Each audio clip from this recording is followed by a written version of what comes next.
দেশে কার্যক্রম নিষিদ্ধ আওয়ামী লীগের সব ধরনের কাজে নজরদারি চলছে। তারা যদি দেশের ভেতরে অস্থিতিশীলতা তৈরির চেষ্টা করে সে বিষয়ে সতর্ক থেকে নজর রাখা হচ্ছে, এমনটা জানিয়েছেন প্রধান উপদেষ্টার প্রেস সচিব শফিকুল আলম।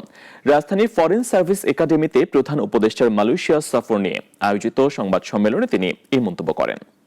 জানেন, আগামীকাল আমাদের মাননীয় সম্প্রতি বিভিন্ন গণমাধ্যমে কলকাতায় লাগোয়া উপনগরীতে বাণিজ্যিক এলাকায় আওয়ামী লীগের পার্টি অফিস খোলার সংবাদ প্রচার হয়। কলকাতায় পালিয়ে থাকা আওয়ামী লীগের নেতাকর্মীরা সেখানে নিয়মিত যাতায়াত করছেন এবং দলীয় বিভিন্ন কার্যক্রম চালাচ্ছেন বলেও সংবাদে প্রচার করা হয়। আওয়ামী লীগের অফিস, আওয়ামী লীগ আপনি জানেন একটা তাদের কার্যক্রম ব্যান করা হয়েছে বাংলাদেশে।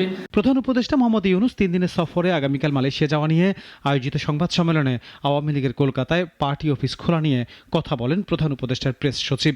জানান, দেশে কার্যক্রম নিষিদ্ধ আওয়ামী লীগের সব ধরনের কাজে নজরদারি চলছে। তারা বাইরে কি করছে আমাদের অবশ্যই আমরা মনিটরিং করছি। তারা যদি বাংলাদেশে বাইরে থেকে এমন কোনো অ্যাক্টিভিটিস করে যে আমাদের এখানে ইনস্টেবিলিটি ক্রিয়েট করতে চায়, অবশ্যই আমরা এটা মনিটর করছি, আমরা দেখছি। প্রেস সচিব কথা বলেন আসন্ন নির্বাচন নিয়েও।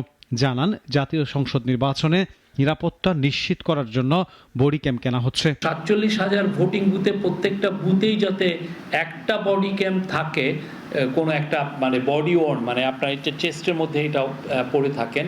এটা থাকলে যেটা হবে যে তাহলে ওই ভোটিং সেন্টারটার আপনার সিকিউরিটিটা আরো ভালোভাবে আমরা ইনশিওর করতে পারবো। এদিকে মালয়েশিয়ার প্রধানমন্ত্রী আনোয়ার ইব্রাহিমের আমন্ত্রণে বাংলাদেশ সরকার প্রধানের এটি ফিরতি সফর। সফরে মালয়েশিয়ার প্রধানমন্ত্রীর সঙ্গে প্রধান উপদেষ্টার বৈঠক ছাড়াও 5টি সমঝোতা স্মারক স্বাক্ষর হওয়ার সম্ভাবনা রয়েছে। কিছু তো এগ্রিমেন্ট হবে, তার বাইরেও অনেক বিষয় নিয়ে আলোচনা হবে। আনোয়ার হোসেন, নাগরিক, ঢাকা।